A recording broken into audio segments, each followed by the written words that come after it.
అందరికీ నమస్కారం.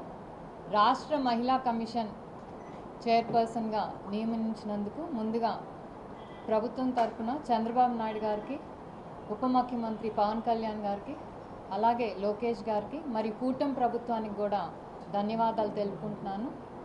ఒక నమ్మకంతో, నాపై ఒక భరోసాతో ఈ బాధ్యత, ఇంత బరువైన బాధ్యత అప్పగించినందుకు వాళ్ళు చూపించిన ఏదైతే నమ్మకం ఉందో ఆ నమ్మకం నిలబెట్టుకుంటానని మాటిస్తున్నాను.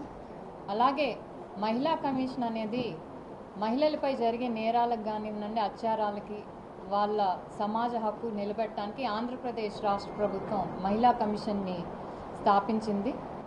సో అలాగే భారత రాజ్యాంగం ప్రకారం కూడా మహిళల హక్కులు సంక్షేమ సాధనకు మహిళా కమిషన్ తోడ్పడుతుంది.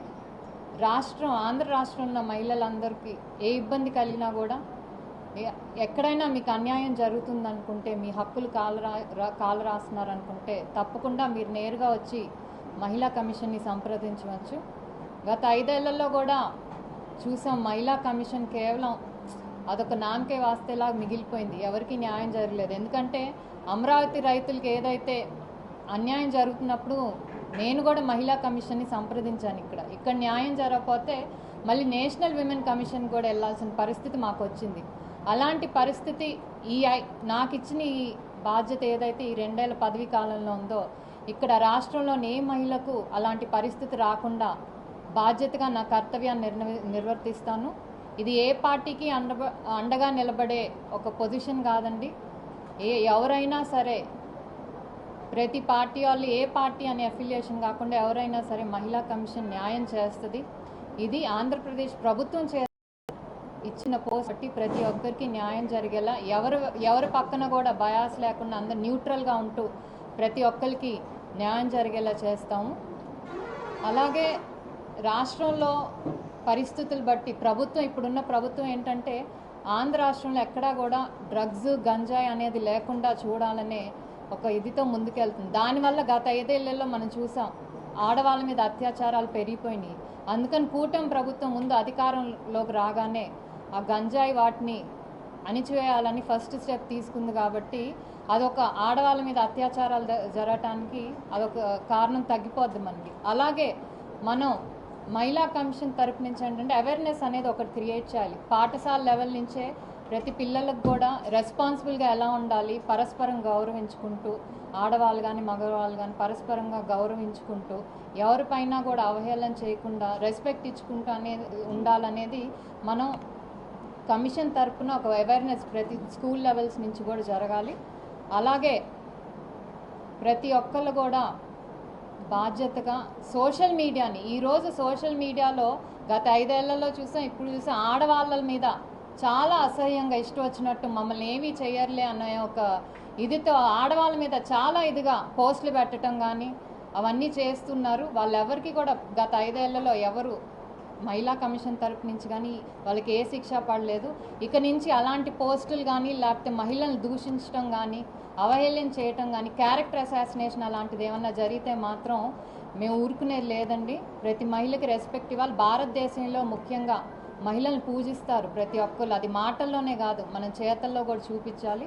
సో ఈ బాధ్యత నేను నిలబెట్టుకుంటాను. నాపై ఉంచిన నమ్మకంకి నేను న్యాయం చేస్తానని అనుకుంటూ థ్యాంక్ యూ.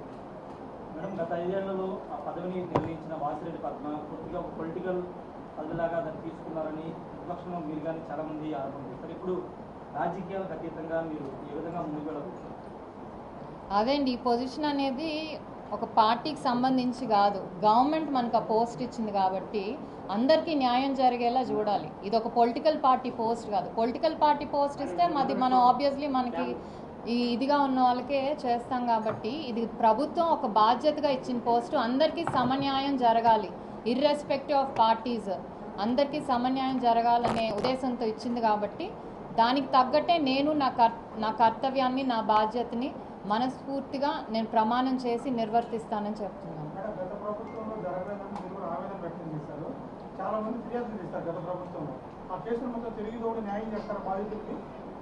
డెఫినెట్లీ అండి. ఫస్ట్ అదే అంటే బాధ్యత తీసుకున్నాక ఆ కేసులన్నీ చూసి ఫస్ట్ నేషనల్ విమెన్ కమిషన్కి వెళ్ళి ఢిల్లీ వెళ్ళి అక్కడ మినిస్టర్ గారిని కూడా కలిసి కన్సర్న్ డిపార్ట్మెంట్ మినిస్టర్ గారిని కలిసి దీన్ని, ఎందుకంటే అప్పుడు మేమే తిరిగాము, 2-3 సార్లు తిరిగాము, కమిషన్ ఇక్కడికి పిలిపించాము.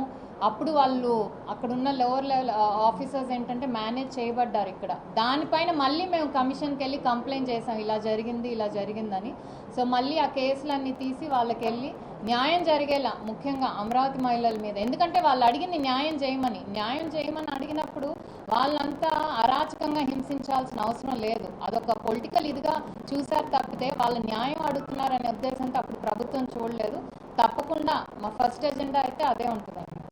మేడం, అంటే చాలా మంది కేసులు ఫిర్యాదు చేయడానికి భయపడుతుంటారు. ముందు కాదు, మీకు ఒక సుమోటోగా తీసుకునే రైట్ ఉంది ఉమెన్ కమిషన్కి. ఏ విధంగా అంటే ఎవరైనా ఫిర్యాదు చేయలేని వాళ్ళ కేసు విషయంలో సుమోటోగా తీసుకోవడం ఎలా ఉంది? అంటే ఎక్కడేం జరిగినా మహిళా కమిషన్ ముందు ఆ న్యూస్ మాకు వస్తుందండి. ఒకవేళ వాళ్ళు భయపడో ఏదో కనుక మా దగ్గరికి రాకపోతే డెఫినెట్గా మేమే వాళ్ళ దగ్గరికి వెళ్ళి అది న్యాయం జరిగేలా చూస్తాము. అలాగే పోలీసుల సహకారంతో అంటే ప్రొలాంగ్ అవ్వకుండా వెంటనే శిక్ష పడేటట్టు చూస్తాం. ఇంకోటి కూడా చెప్తున్నాం, మహిళా కమిషన్కి ఇప్పటి వరకు వెబ్సైట్ అనేది ప్రాపర్గా లేదండి. ఒక వెబ్సైట్, ఇంకో ఎజెండా మాది. వెబ్సైట్ అనేది క్రియేట్ చేసి అందరికీ అందుబాటులో ఉండేలా దాంట్లో హెల్ప్ లైన్ నంబర్స్ కానీ, అలాగే మీరు ఏదైతే పిటిషన్ ఏమైనా వేసినా కూడా దాని స్టేటస్, ఆ ట్రాకింగ్ అవన్నీ కూడా క్రియేట్ చేసే పనిలో ఉన్నాము. That will be the first agenda, so that will be easier. ఎందుకంటే గవర్నమెంట్ అంతా కూడా ఇప్పుడు వాట్సాప్ గవర్నెన్స్, ప్రజలకు అందుబాటులో ఉండేటట్టే ఒక వాట్సాప్ గవర్నెన్స్ని తీసుకొచ్చింది. సో దానికి తగ్గట్టుగానే మహిళా కమిషన్, ఆంధ్రప్రదేశ్ మహిళా కమిషన్ కూడా ఆ విధంగా ప్రయాణిస్తుంది.